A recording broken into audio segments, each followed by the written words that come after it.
श्री शिवाय नमस्तुभम। हर हर महादेव। दोस्तों, आप सभी लोग जानते हैं कि 3 फरवरी 2025 यानी सोमवार को पड़ रही है माघ महीने की सकंद षष्ठी तिथि। और दोस्तों, यह वह तिथि है जो माघ महीने में पड़ने वाली सबसे बड़ी तिथि है, क्योंकि यह सोमवार के दिन पड़ रही है और इसका बहुत ही बड़ा और विशेष महत्व होता है। पूज्य गुरु जी ने कहा है कि अगर कभी भी मौका लग जाए और माघ महीने की षष्ठी तिथि सोमवार को पड़ जाए तो आप लोगों को 7 दुर्वा घास वाला उपाय तो अवश्य ही करना चाहिए। इन दोनों का संयोग भी बहुत ही कम आता है। इसी के साथ गुरु जी ने अपनी शिव महापुराण कथा में बताया है कि इस दिन आपको 7 दुर्वा का उपाय तो अवश्य ही कर लेना चाहिए, क्योंकि ऐसा दिन पूरे साल में सिर्फ एक ही बार आता है। और दोस्तों, आप सभी लोग जानते हो सोमवार षष्ठी तिथि का अगर कोई सबसे बड़ा उपाय है तो वह 7 दुर्वा घास वाला उपाय है। तो दोस्तों, इस सोमवार षष्ठी तिथि के दिन आप लोगों को इस 7 दुर्वा घास वाले उपाय को जरूर कर लेना है। बहुत सारे लोग होंगे जिन लोगों ने इस उपाय को ना किया हो, मतलब पूरा साल निकाल दिया, उन्होंने किसी भी दिन इस 7 दुर्वा घास वाले उपाय को ना किया हो। तो दोस्तों, आपके पास एक आखिरी मौका बचा हुआ है जो कि 3 फरवरी के दिन है।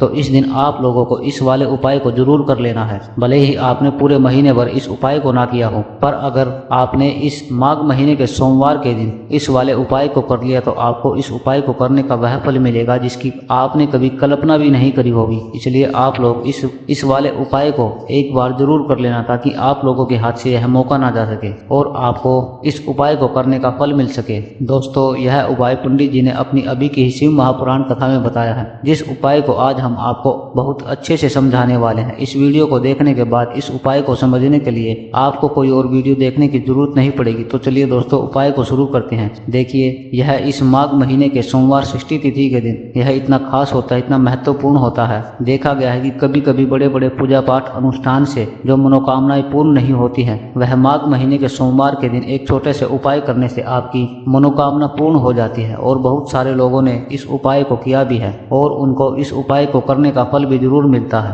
अगर आप लोग भी इस उपाय को करना चाहते हैं तो आप इस उपाय को पहले अच्छे से समझ लेना, अच्छे से सुन लेना, उसके बाद आपको इस उपाय को करना है। आपको इस उपाय का फल जरूर मिलेगा और इस उपाय को कर लेने से आपके घर में चाहे किसी भी प्रकार की दुख और समस्या क्यों ना चल रही हो, आपको उसका कारण भी पता नहीं है कि यह समस्या किस कारण से चल रही है। उसका कुछ भी कारण हो सकता है, जैसे पितृदोष हो सकते हैं या किसी भी तरह का मंगल दोष भी हो सकता है। तो इस दिन आप लोगों को यह वाला उपाय जरूर कर लेना है। यह एक ऐसा उपाय है जिस उपाय को अगर किसी विशेष दिन पर किया जाए तो उस विशेष दिन का जो है वह हमें फल बहुत ही बड़ा और विशेष होकर ही मिलता है। आखिर यह उपाय आपको करना किस समय है, किसको करना है और कैसे करना है, तो चलिए हम आगे आपको वीडियो में एक एक करके बता देते हैं। लेकिन उससे पहले अगर आप हमारे चैनल पर पहली बार आए हैं या फिर मेरी आवाज आप पहली बार सुन रहे हैं तो हमारे चैनल को सब्सक्राइब जरूर कर देना और वीडियो को लाइक करके कमेंट बॉक्स में श्री शिवाय नमस्तुभम, ओम नमः शिवाय जरूर टाइप कर देना। दोस्तों, इस 7 दुर्वा वाले उपाय को हमें इस सोमवार षष्ठी तिथि के दिन कैसे करना है, किसको करना है, किस समय पर करना है और कहां पर करना है, यह सारे सवालों के जवाब आपको इस वीडियो में मिल जाएंगे। और यह वीडियो देखेगा उसको 7 दुर्वा घास वाला उपाय जरूर करना चाहिए, क्योंकि इस दिन एक चावल के दाने का भी बहुत ही बड़ा और विशेष महत्व होता है। और जब बात आ जाए 7 दुर्वा घास की तो यह सोने पर सुहागा वाली बात हो जाती है और यह एक बहुत ही बड़ा उपाय हो जाता है इस सोमवार षष्ठी तिथि का। तो अब दोस्तों, 7 दुर्वा घास वाले उपाय को आखिर करना किसको, सबसे पहले हम लोग वह बात जान लेते हैं। तो देखो, घर की जो बड़ी माताएं बहनें होती हैं, उन माताओं बहनों में से कोई भी एक बड़ी माता बहन इस उपाय को कर सकती है। और दोस्तों, अगर आप चाहे अपने घर में से सभी सदस्यों को भी इस उपाय को करवा सकते हैं। अगर किसी व्यक्ति की खुद की कोई मनोकामना है, खुद की कोई दुख और परेशानी है जो कि वह अपने लिए इस उपाय को करना चाहता है, तो वह भी अपने लिए इस उपाय को कर सकता है। अब दोस्तों, इस 7 दुर्वा घास वाले उपाय को हमें करना कहाँ पर है, हमें इसे शिव जी के मंदिर में जाकर ही करना है। बहुत सारे लोग प्रश्न करते हैं हर एक उपाय को करते समय क्या हम इस उपाय को घर पर कर सकते हैं, तो इस वाले उपाय को आप घर पर नहीं कर सकते हो। इस वाले उपाय को करने के लिए आपको शिव जी के मंदिर में ही जाना पड़ेगा। इसके बाद में दोस्तों, जो अगला प्रश्न निकल करके आता है वह यह आता है इस उपाय को लेकर के कि आखिर इस उपाय को हमें किस समय पर करना है, सुबह के समय में करना है कि शाम के समय में करना है। तो देखो, इस वाले उपाय को आप लोग सुबह के समय में भी कर सकते हो और शाम के समय प्रदोष काल में भी कर सकते हो। अब अगर पूछो कि सबसे उत्तम समय कौन सा रहेगा 7 दुर्वा घास वाले उपाय को करने का, तो हम आपसे यही कहेंगे कि इस उपाय को आप सुबह के समय में करोगे तो ज्यादा बेहतर होगा। बाकी अगर प्रदोष काल के समय में भी कर लोगे तो भी अच्छा ही होगा, उसमें भी कोई दिक्कत वाली बात नहीं है। तो दोस्तों, जो अगली सबसे और बड़ी और महत्वपूर्ण बात आती है वह यह आती है कि सुबह अगर हम इस उपाय को करेंगे तो हमें कितने बजे से लेकर के कितने बजे के बीच में करना है और शाम के समय प्रदोष काल में करेंगे तो हमें कितने बजे से लेकर के कितने बजे के बीच में करना है। तो देखो सुबह जितनी जल्दी हो सके आप उपाय को करने की कोशिश करना। बाकी अगर किसी कारणवश लेट भी हो जाओ तो थोड़ी देर भी हो जाए तो 10 या 11 बजे तक भी आप इस उपाय को कर लेना, और 12 बजे से ज़्यादा देरी ना हो, इस बात का आपको ध्यान रखना है। उसके बाद में दोस्तों अगर शाम के समय प्रदोष काल की बात करें तो प्रदोष काल का जो समय होता है वह शाम के 6 बजे से शुरू हो जाता है और 7 बजे तक का होता है। यह समय प्रदोष काल का होता है। पर अभी जो मौसम चल रहा है इस मौसम में शाम बहुत जल्दी हो जाती है, तो आप इस उपाय को 8 बजे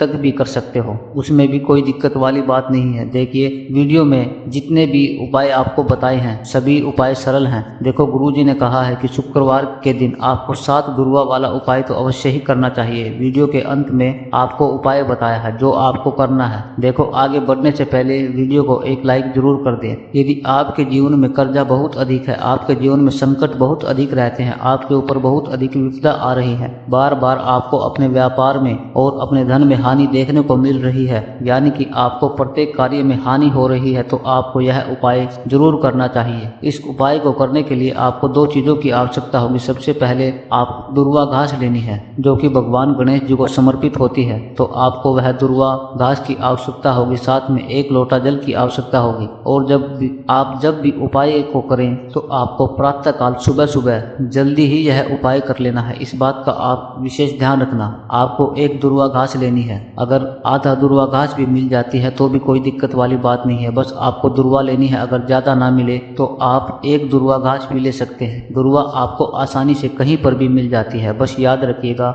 शुद्ध दुर्वा घास ही आपको लेनी है, मतलब उसे शुद्ध करके ही उपयोग में लीजिएगा। ना तो आपको करना क्या है, 1 दुर्वा या 1 से ज्यादा भी आप दुर्वा घास ले सकते हैं। तो आपने दुर्वा घास ले लिया, 1 दुर्वा घास के साथ में आप 1 लोटा जल भी आपने ले लेना है, और इन दोनों ही चीजों को लेकर के शिव जी के मंदिर में पहुंच जाइए। शिव जी के मंदिर में पहुंचकर सबसे पहले आप शिव जी के पास बैठ जाइए। शिव जी के पास बैठने के बाद जो शिव जी की शिवलिंग होगी, शिवलिंग के ऊपर सबसे पहले आपको यह दुर्वा घास को समर्पित करना है। और दुर्वा घास को कुछ इस प्रकार से समर्पित करना है कि जो दुर्वा की जो डंडी होगी, जो डंडी का मुख होगा वह जलाधारी की तरफ होगा जहाँ से जल नीचे गिरता है, और जो दुर्वा का खिला हुआ भाग होगा वह अपने शिव जी की पीछे की तरफ हो जाएगा। तो इस प्रकार से यह दुर्वा आपको भगवान शिव जी की शिवलिंग के ऊपर समर्पित करनी है। और जो 1 लोटा जल आप अपने साथ लेकर के आए हैं, इसे भी इसी दुर्वा के ऊपर भगवान शिव जी के शिवलिंग के ऊपर एक धार से आपको समर्पित कर देना है। अब यहाँ पर देखने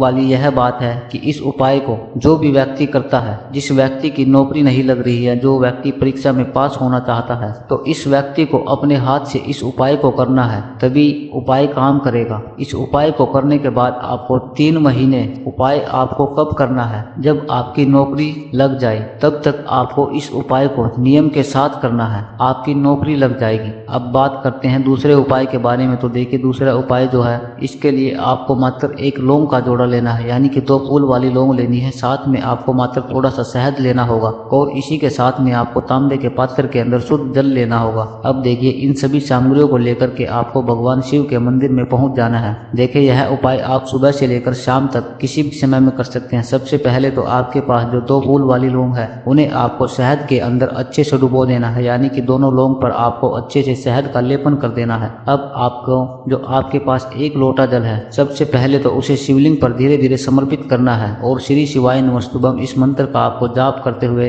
वह जल समर्पित करना है। अब आपके पास जो 2 फूल वाली लौंग है, शहद से उसे आपको शिवलिंग पर अर्पित करना है, और आपको अपनी प्रार्थना करनी है कि जीवन में जो रोग की स्थिति है वह समाप्त हो जाए, जीवन में जो संकट है और जो समस्याएं हैं वह सभी समाप्त हो जाएं, जीवन से जो कर्ज की समस्या है वह भी समाप्त हो जाए। इस प्रकार से प्रार्थना करते हुए यह जो 2 फूल वाली लौंग है जो शहद से युक्त है, इसे आपको शिवलिंग पर अर्पित कर देना है। आपकी जो भी समस्या होगी इस सोमवार के दिन अवश्य ही समाप्त हो जाएगी। तो इस प्रकार से आपको पहला उपाय करना है।